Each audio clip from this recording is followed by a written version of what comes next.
Shalom guys, welcome back to another episode here, just Shav Youth Ministries with Casa de Israel Yarah. Thank you for being there. So, we're back, another week with the weekly Torah portions. We have Torah portion Balak for this week. It's been a good cycle. We've been learning a lot of essential things about our faith, about the journey that is to not only recognize but accept the calling by Jehovah the Father, and how us as believers through Yeshua Jesus, we are expected to manifest a different spirit, a different mindset. And so these portions help us grow, help us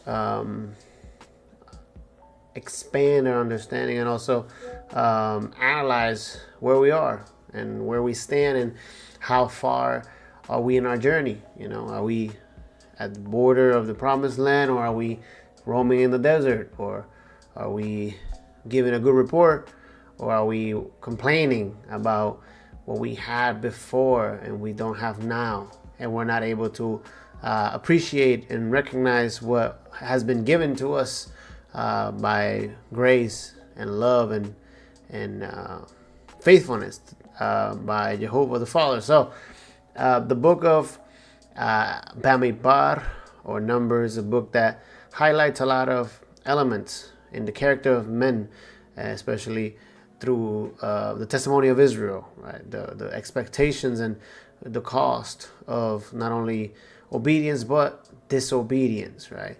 And how you could either impact a whole generation for good, or you can destine them to failure. And so it's very important to analyze and understand these portions. And we are towards the combination of the book of Bamidbar, or Numbers.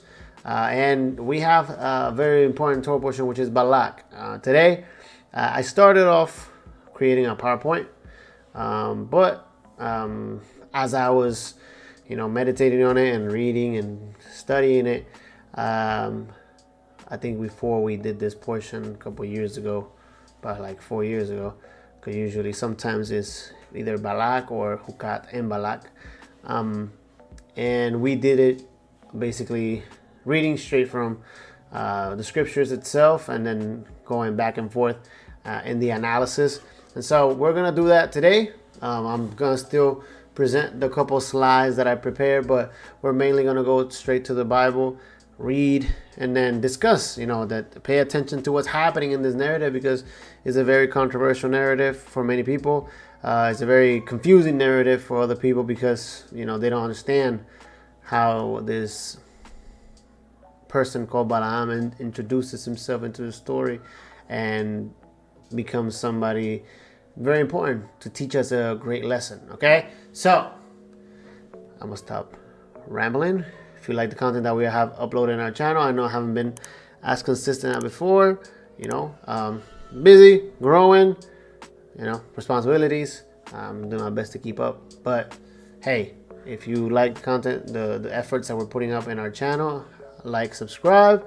Also in our Spanish congregation, Casa de Israel Yarah, and YouTube is Israel Yarah, and you can also subscribe there, and we're doing our best to teach what we know, because that's all we can teach. All right, so let's get started. So like I said, I prepared a couple of slides. Torah portion Balak starts in Numbers 22 verse 2 to Numbers 25 verse 9. The Haftorah of the prophets portion is Micah chapter 5 verse 6 to chapter 6 verse 8. And the Brit Hadashah, or New Testament portion, is Romans 11 verses 25 to 32. So this week's Torah portion, Balak, is named after a fretful Moabite king who sought to curse the Israelite people. Okay, by hiring a service of a wicked Midianite prophet named Balaam. King Balak's plan was to employ Balaam's sorcery against the Israelites to prevent them from entering the promised land. Now, before we get started, let's do the Torah blessing. Baruch Adonai Havarah, Baruch Adonai Havarah Le'olam Ba'eh, Baruch Atah Adonai Eloheinu melech haolam, asher bachar banu mikol ha'amim, v'natan lanu et Torato, Baruch Atah Adonai noten haTorah. Bless Adonai who is blessed, bless Adonai who is blessed now and forever. Blessed are you, Adonai our God, sovereign of the universe, who has chosen us from among the peoples and given us the Torah. Blessed are you, Adonai, who gives the Torah. So, this week's Torah portion starts the following way. Then the Israelites traveled to the plains of Moab and camped along the Jordan across Jericho. Now Balak, son of Zippor, saw all the Israelites had done to the Amorites and Moab, and was terrified because there were so many people. Indeed, Moab was filled with the dread because of the Israelites. The Moabites said to the elders of Midian, "This horde is going to lick up everything around us, as an ox licks up the grass of the fields." So Balak, son of Zippor, who was king of Moab at the time. So we have to understand that Balak is afraid, right? And it's very important to analyze the situation that we're being introduced into, right? Because as we have read through Numbers and or Bamidbar, to this point we have been witnesses to the exchange between the people, Adonai, Jehovah, Moses and Aaron, and it has been a lot of conflict in many ways, right? The people complain, they're judged for that complaining, and Moses intercedes with Aaron, and there's a continuous dynamic that we've been seeing through the desert, which is the people of Israel not being able to let go of who they were so that they can become the best version that they're destined to be. And so that continuous cycle of looking to the past to desire the good feeling that you used to have back then, because the responsibility and the sacrifice that you have to make to be better now is heavy, you prefer to go backwards because it felt better then, right? And so Israel's consistently fighting this battle, and in the process of that, they obviously minimize and basically reject the provision that the Lord has been given through Moses and Aaron. And it gets to a point where Moses and Aaron don't honor God's holiness when they hit the rock. And so, but we've been in the middle of that narrative, right? Israel, Moses, Aaron, God, and it's been there. But we're basically removed from that, right? And now we're presented a picture that even though Israel is still part of it, they are not the protagonists in this case, not necessarily directly or by their own efforts. They're just going through the desert, and now we're given a point of view from somebody that's from the outside in, right? And so the narrative is starting to shift from a point of view from somebody that's not in Israel, but is outside of Israel and is witnessing what's happening. And so Israel has been triumphant in this last couple of marches that they have done. They have defeated kings, the king of Sihon, king of Og, and they have been destroying them with faith and obedience to Jehovah. And they have been manifesting the power and order that God has been commanding them to be. That standard that Adonai has told them that they have to lift and live to and live up to, they have been manifesting it. And so they have been asking for peace so they can go through the road, to the king's road. They have been saying, hey, we want nothing from you guys. We just want to get to our destination. And they have been offered war, and they have asked of Adonai for his protection, and he has protected them. And so they have been doing good. right? So because they have been successful in their march after, it's been 30 years, right? Now this younger generation is starting to bear some great fruit because Adonai is on their side.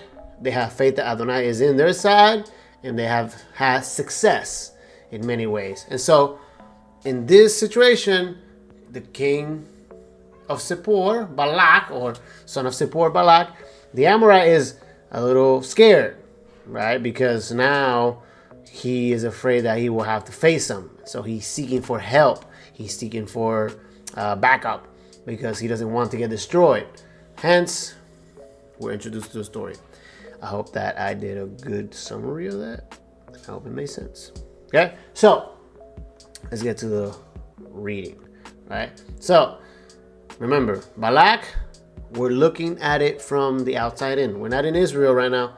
We're looking from somebody that's not of Israel, somebody from the nations. Okay, now, so we stopped at 4, right? So 5 says, so he sent messengers to Balaam, the son of Beor, at Pethor, which is near the river, in the land of the sons of his people, to call him, saying, behold, a people came out of Egypt. Behold, they cover the surface of the land, and they are living opposite of me. So this is important because we're seeing that whatever has been happening with Israel has not been happening in a bubble. Okay, like the story of Israel is not something that's just happening in like a little corner nobody knows about. Only Israel is just living it, and that's it. No, nations are aware of what's happening. Nations have been impacted, as I was saying. The destruction of kingdoms and kings, the defeat of kings has been happening. And so, when Israel destroys Egypt and they destroy the king of Sihon and king of Og, right? It's something that everybody is knowing, right? These people that are taking over the desert are also destroying kings and kingdoms, and what is going on, right? So there is a knowledge of what's happening with the people of Israel, okay? And so Israel was at this point on the move. They had basically finished their 38-year exile in the wilderness and then progressed towards Canaan, coming closer than the previous generation of unbelief, right? So remember, the reason why we're here is because the older generation was not able to leave their old ways, and they were sentenced to die in the desert so that their children will be able to inherit God's promises to Abraham, Isaac, and Jacob through faith. Hence, we're in this position where they are in victory and they have provoked fear on Balak. So Balak calls upon Balaam, okay? And this is where we are. All right, so let's get to continue reading. Now, verse 6. Now, therefore, please come and curse these people for me, since they are too mighty for me. Perhaps I may be able to defeat them and drive them out of the land. For I know that he whom you bless is blessed, and him who you curse is cursed. So the elders of Moab and the elders of Midian departed with fees for divination in their hand. And they came to Balaam and repeated Balak's words to him. He said to them, spend the night here, and I will bring word back to you as the Lord may speak to me. And the leaders of Moab stayed with Balaam. Then God came to Balaam and said, who are these men with you? Balaam said to God, Balak, the son of Zippor, king of Moab, has sent word to me. Behold, there is a people who came out of Egypt, and they cover the surface of the land. Now come, curse them for me. Perhaps I may be able to fight against them and drive them out. God said to Balaam, do not go with them. You shall not curse the people, for they are blessed. So Balaam arose in the morning and said to Balak's leaders, go back to your land, for the Lord has refused to let me go with you. So this is very important because we are aware of who Balaam is in aspects, and he's not an Israelite, and we don't know him to be a prophet of Israel. And so the controversy always stands when it comes to how is it that he's speaking to God, or why is he able to speak to God, or why does God speak to him, right? And so we get distracted with that because we believe that based on the character that we know of Balaam through the scriptures, we say, how is it that God is able to speak to this man or willing to speak to this man? But that is the point, right? God is trying to teach us a lesson through the story of Balak and Balaam from their point of view outside of Israel, right? And the first thing is, this King Balak is trying to curse Israel. So he's trying to defeat them spiritually, because he has already understood that he cannot go against them physically, right? Because physically, they have demonstrated that they have the strength and the will of God on their side. Hence, they won't be able to defeat them.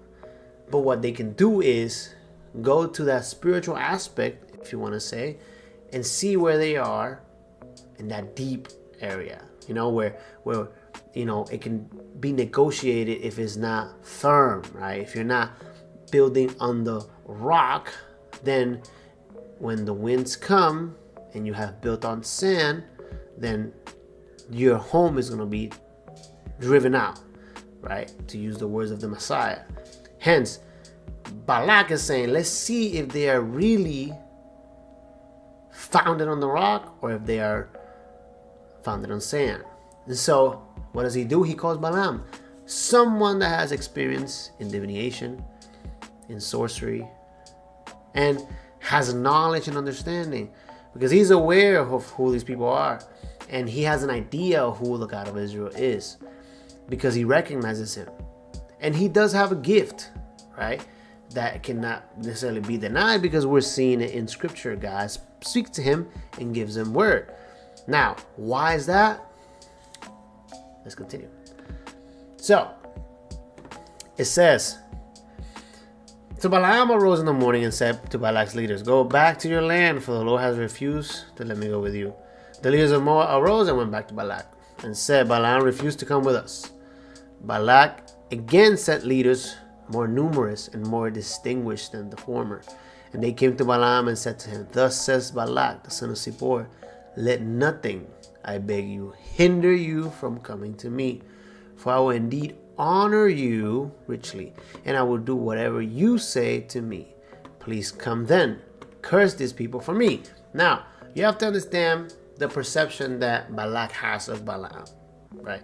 Because Balaam, as of right now, has established a premise that he cannot speak only the words that are spoken to him by God. But in Balak's eyes, Balaam is the one.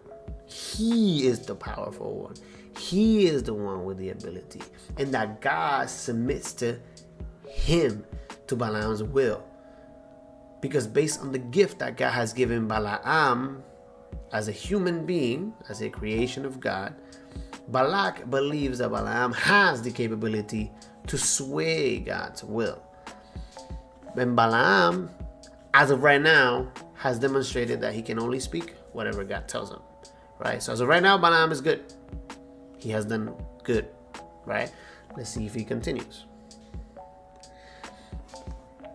Balaam replied to the servants of Balak, though Balak were to give me his house full of silver and gold, I could not do anything, either small or great, contrary to the command of the Lord my God.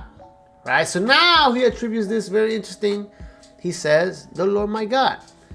But then he says, now please, you also stay here tonight, and I will find out what else the Lord will speak to me. God came to Balaam at night and said to him, if men have come to call you, rise up and go with them. But only the word which I speak to you, you shall do. So Balaam arose in the morning and saddled his donkey and went with the leaders of Moab. Right? So as of right now, we're good. Balaam is going to do God's will. He's only going to speak God's words. We're straight. Right? All right. Let's continue. Verse 22 says, but God was angry because he was going. And the angel of the Lord took his stand in the way as an adversary against him. Now he was riding on his donkey, and his two servants were with him. When the donkey saw the angel of the Lord standing in the way with his drawn sword in his hand, the donkey turned off from the way and went into the field. But Balaam struck the donkey to turn her back into the way. The angel of the Lord stood in the narrow path, the vineyard, with a wall on his side and a wall on the other side. When the donkey saw the angel of the Lord, she pressed herself to the wall and pressed Balaam's foot against the wall. So he struck her again. The angel of the Lord went further and stood in a narrow place where there was no way to turn to the right hand or to the left. When the donkey saw the angel of the Lord, he laid down under Balaam. So Balaam was angry and struck the donkey with the stick. Then the Lord opened the mouth of the donkey, and she said to Balaam, "What have I done to you, that you have struck me these 3 times?" Then Balaam said to the donkey, "Because you have made a mockery of me.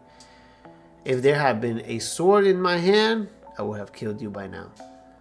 Then the donkey said to Balaam, "I'm not your donkey, on which you have ridden all your life to this day.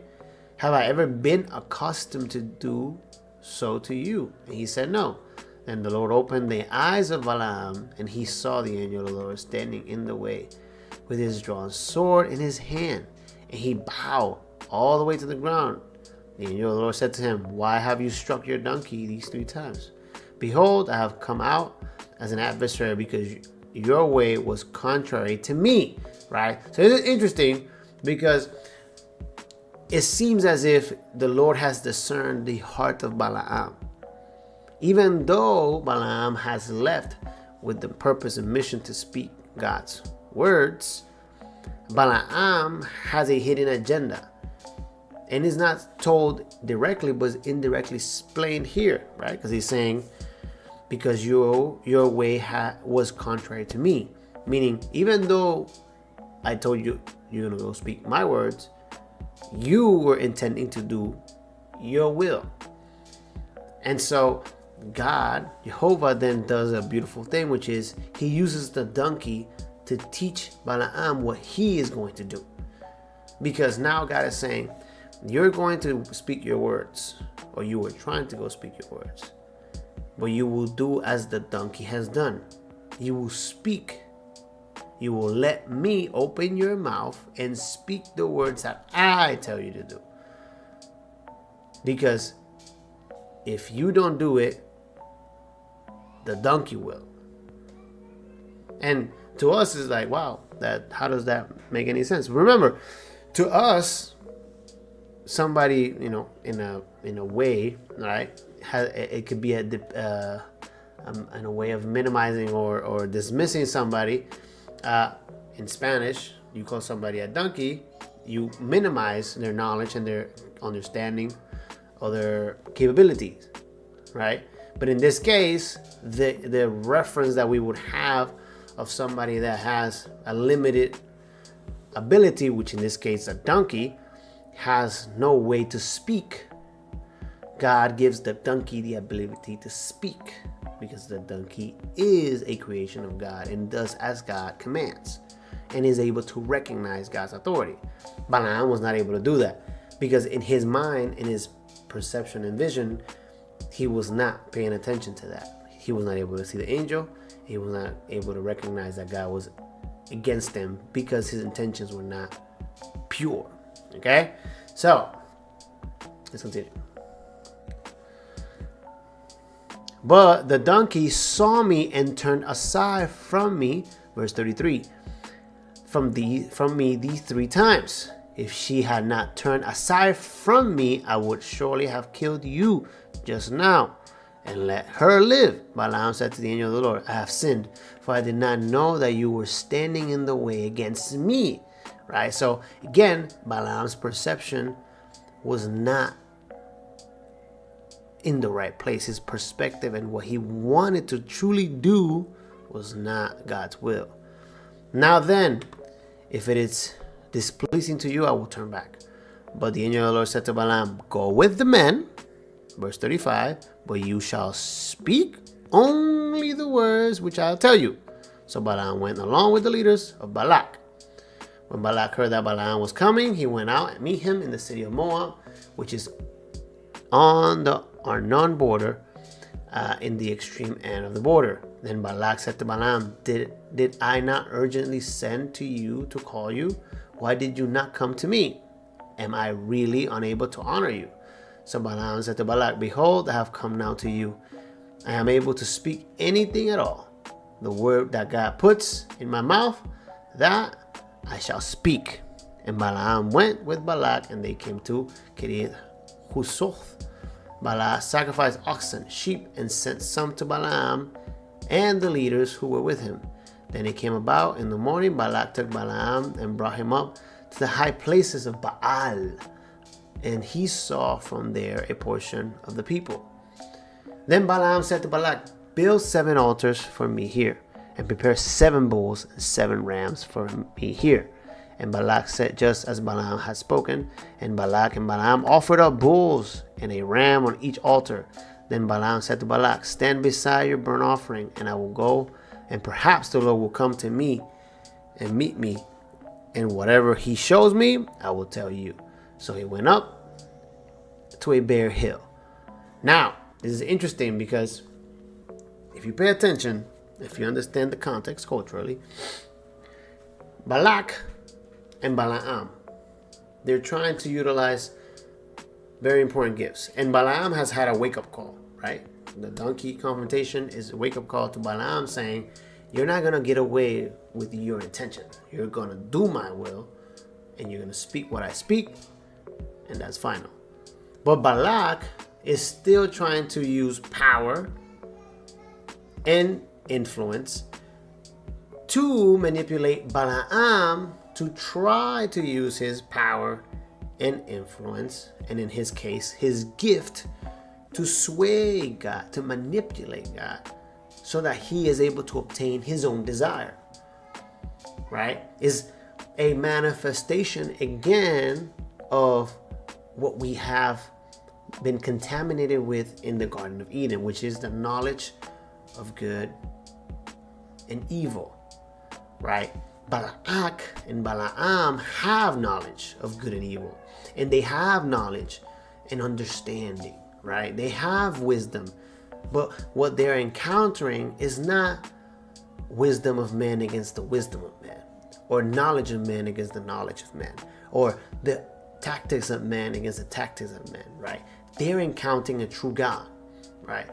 Balaam may have experience with other gods, but biblically we understand that any other God that is not Jehovah is nothing at all, right? It's not real. So to our understanding, whatever gods Balaam has spoken before, they're not real. So they're man-made.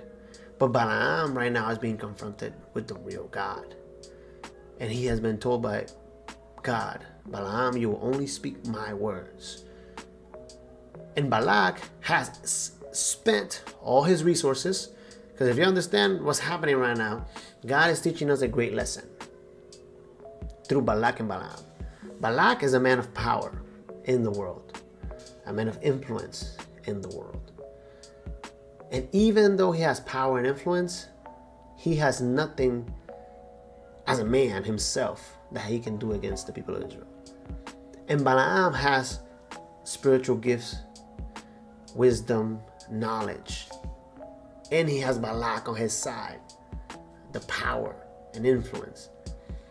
And they together, these men trying to manifest their own will, are being taught a great lesson, that no matter the gifts that you have and the abilities that you have acquired and the wisdom that you have accumulated, you can spend all your resources, because they built 7 altars that took work. They burnt rams and bulls. Like, that is currency in their time. That is expensive, right? They're doing burnt offerings to God, and the results are very interesting. So let's get to it. So after they do the altars, they do the burnt offerings, this is what happens. Now God met Balaam, and he said to him, I have set up the 7 altars, and I have offered up bulls and rams on each altar. Then the Lord put a word in Balaam's mouth and said, return to Balak, and you shall speak thus. So he turned to him, and behold, he was standing beside his burnt offering, he and all his leaders of Moab. And he took up his discourse and said, from Aram Balak has brought me, Moab's king of the mountains of the east. Come curse Jacob for me, and come denounce Israel. How shall I curse whom God has not cursed? And how can I denounce whom the Lord has not denounced? As I see him from the top of the rocks, and I look at him from the hills, behold, a people who dwells apart. Let's see what the word here says. Badat. And I will not be reckoned among the nations. Who can count the dust of Jacob, or number the fourth part of Israel? Let me die the death of the upright, and let my end be like his. Then Balak said to Balaam, what have you done to me? I took you to curse my enemies, but behold, you have actually blessed them. He replied, must I not be careful to speak what the Lord puts in my mouth? So now it's interesting. These men use all their resources and all their abilities to offer expensive gifts to God, to appease him so he can do their will. And at the end, they have a blessing. But it's not for them. It is for Israel. Okay? Let's do one more. Then Balak said to him, please come with me to another place where you may see them, although you will only see the extreme end of them, and I will not see all of them, and curse them for me from there. So he took him to the field of Sophim, the top of Pisgah, and built 7 altars and offered bulls and rams on each altar. And he said to Balak, stand here beside your burnt offering while I myself meet the Lord over there. Then the Lord met Balaam and put a word in his mouth and said, return to Balak, and thus you shall speak to him. What has the Lord spoken? Then he took up his discourse and said, arise, O Balak, and hear. Give ear to me, O son of Zippor. God is not a man that he shall lie, nor a son of man that he shall repent. He has said, and he will not do it, or has he spoken, and he will not make it good. Behold, I have received a command to bless. When he has blessed, then I cannot revoke it. He has not observed my misfortune in Jacob, nor has seen trouble in Israel. The Lord his God is with him, and the shout of a king is among them. God brings them out of Egypt. He is for them like a horns of a wild ox. For there is no omen against Jacob, nor is there any divination against Israel. At the proper time it shall be said to Jacob and to Israel, what God has done. Behold, a people rises like a lioness, and a lion is lifted itself, and it will not lie down until it devours the prey and drinks the blood of the slain. Then Balak said to Balaam, do not curse them at all, nor bless them at all. But Balaam replied to Balak, didn't I tell you, whatever the Lord speaks, that I must do? Then Balak said to Balaam, please come, and I will take you to another place, and perhaps it will be agreeable with God that you curse them for me from there. So Balak took Balaam to the top of Beor, which overlooks the wasteland. And Balaam said to Balak the same thing, build 7 altars, prepare 7 bulls and 7 rams for me here. Balak did just as Balaam said, and offered a bull and ram on each altar. And while Balaam saw that it pleased the Lord to bless Israel, he did not go as at the other times to seek omens, but he set his face towards the wilderness. And Balaam lifted up his eyes and saw Israel camping, tribe by tribe.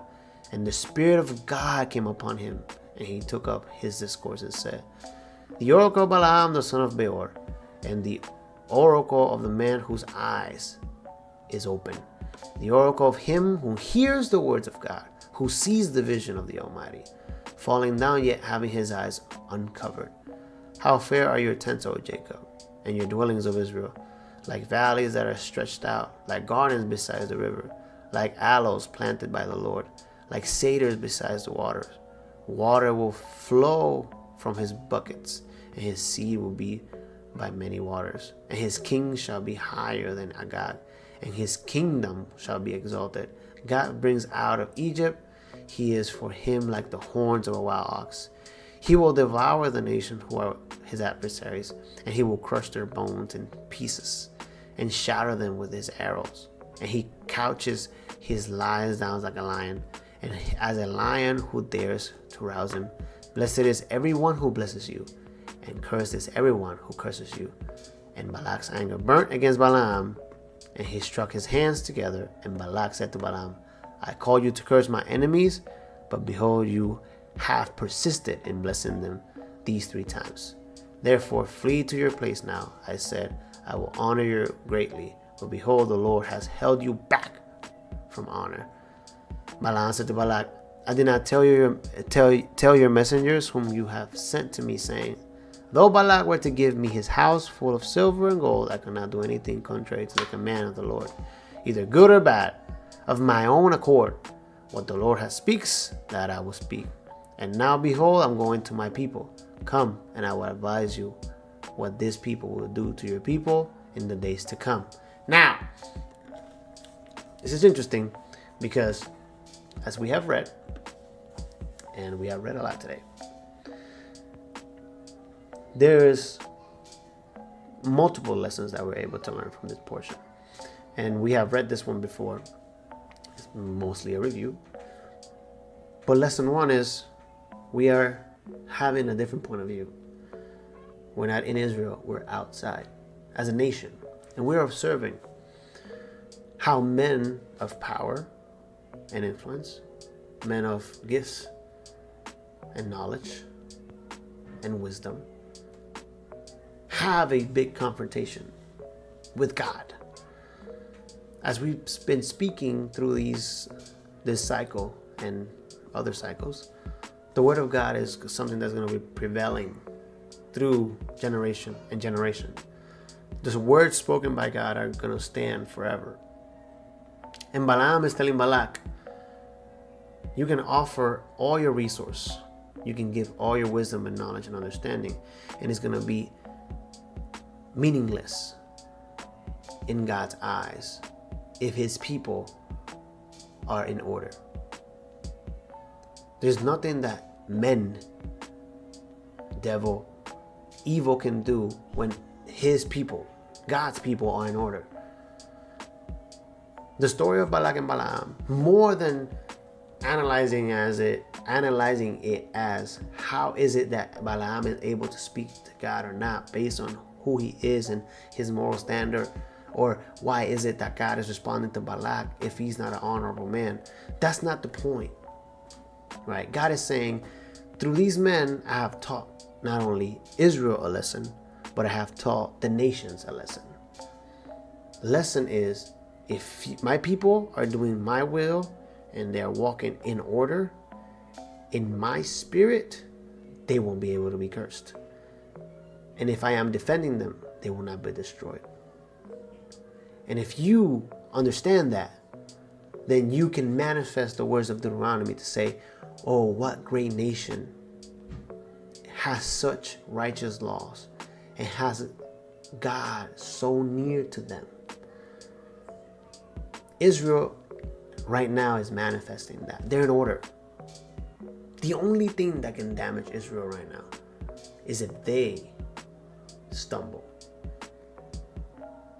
And last week we understood that the only way that they stumble is if they stop looking at the serpent. If they stop looking at their sin. And if they stop looking at their weakness, they will stumble again.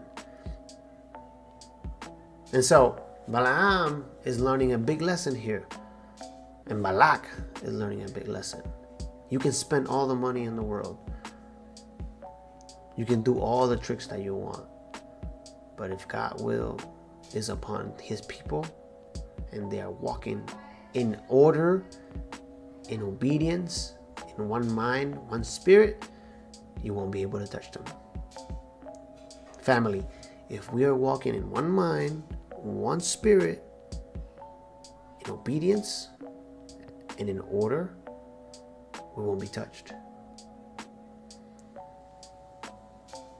We won't be touched. But we have to have that faith.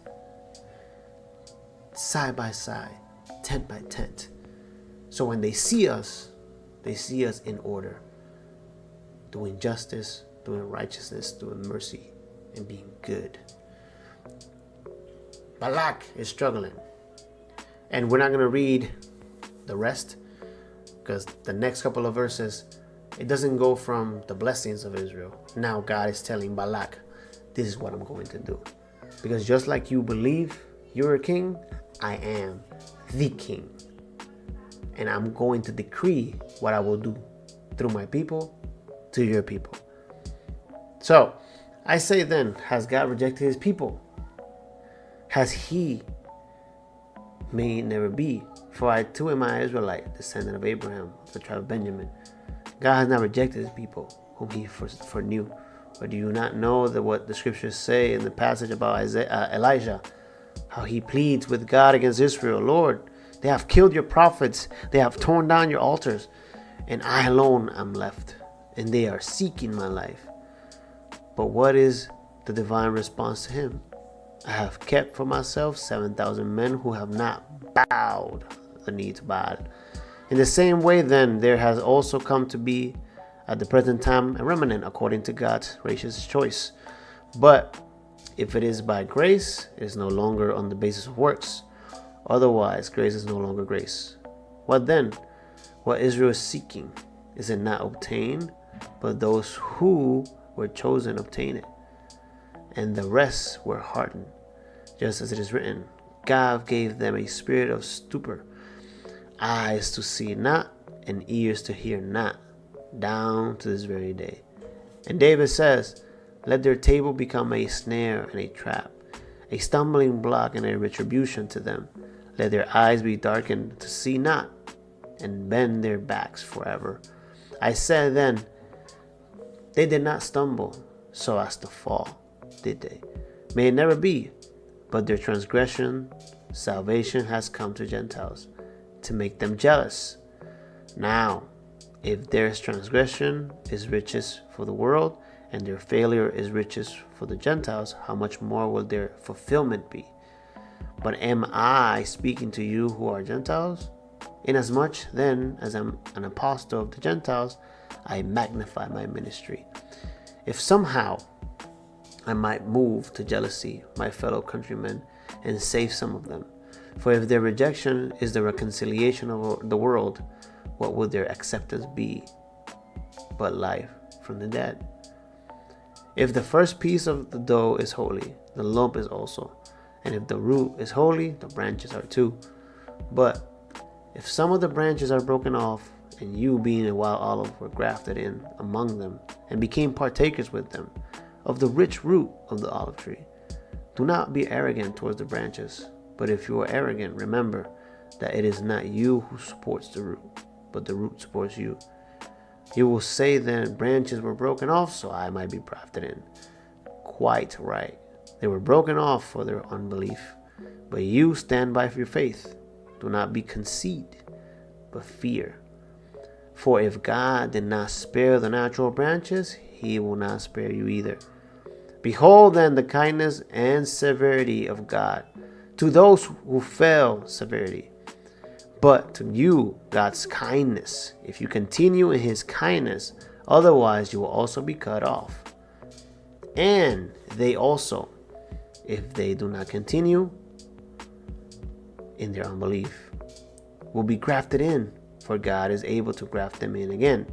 For if you were cut off from what is by nature a wild olive tree, and were grafted contrary to the nature into a cultivated olive tree, how much more will these who are natural branches be grafted in to their own olive tree? For I do not want you, brethren, to be uninformed of this mystery, so that you will not be wise in your own estimations, that a partial hardening has happened to Israel until the fulfillment of the Gentiles has come, and so Israel will be saved. Just as it is written, the deliverer will come from Zion, and he will remove ungodliness from Jacob. This is my covenant with them, when I take away their sins. From the standpoint of the gospel, they are enemies for your sake, but from the standpoint of God's choice, they are beloved for the sake of the fathers. For the gifts and the calling of God are irrevocable. For just as you once were disobedient to God, but now have been shown mercy because of their disobedience, so these also now have been disobedient, that because of the mercy shown to you, they also may now be shown mercy. For God has shut up all in disobedience, so that he may show mercy to all. So, this verse is one that Pastor has taught me and taught the youth.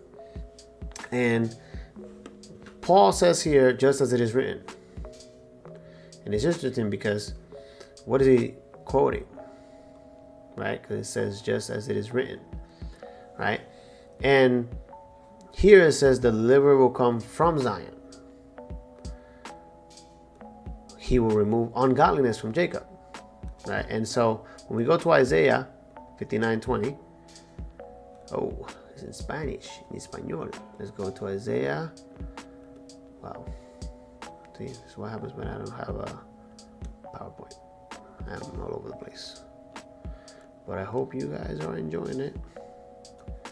Isaiah 59. This is something that Pastor has taught me, so I definitely have to give him credit.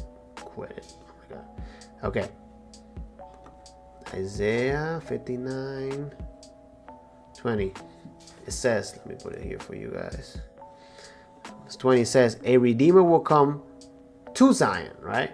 But in the quoting here, it says will come from, right? So that's two different things. Coming to and coming from are two different ones, right? And Paul is saying, just as it is written, meaning that this right here should be quoted like this, right? So this is what Paul is saying. And a redeemer will come to Zion, and to those who turn from transgression in Jacob, declares the Lord.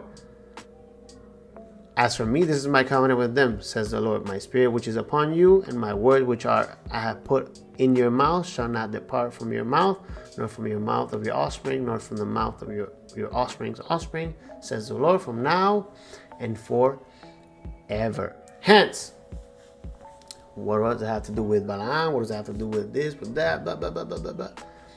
So, we've been proven to Balak and Balaam that man's capabilities will never surpass God's will, especially when his people are in obedience, in order, and in one spirit and one mind. But once this, which is from Balak and Balaam's perspective, is from the outside in, when they look at us and they see that we're one mind, one body, one spirit, in order, in obedience, then us as a community, as a people of the same faith, we have to make sure that we're united internally, that we are conscious of our sins, how jealousy, envy, knowledge of good and evil, how that contaminates.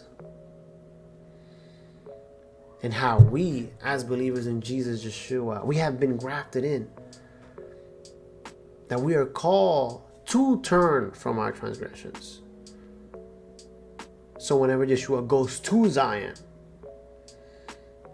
we're redeemed. Because if we're not firm, then we will stumble. And if we stumble, then we open the door for curse, for deceiving. If we leave cracks open on the foundation, it will crumble. So Balak and Balaam taught us that if we're good, one mind, one body, one spirit, obedient, in order, they can't curse us. And if God is going ahead of us, as we believe he is, they can't destroy us. But what are we going to do? Are we going to stay united? Or are we going to stumble? Are we going to be founded as one body, one mind, one spirit on the rock? Or are we all going to seek our own way and our own understanding? That is key to the story of Balaam. The enemy, not only within, but the enemy that's outside, can only contaminate if we are not having our eyes open to what is light. And that light is light to all men. In our case, is Yeshua, our Messiah. So, honor him, stay humble, stay true to Jehovah's words, honor Yeshua's sacrifice, and be obedient in love.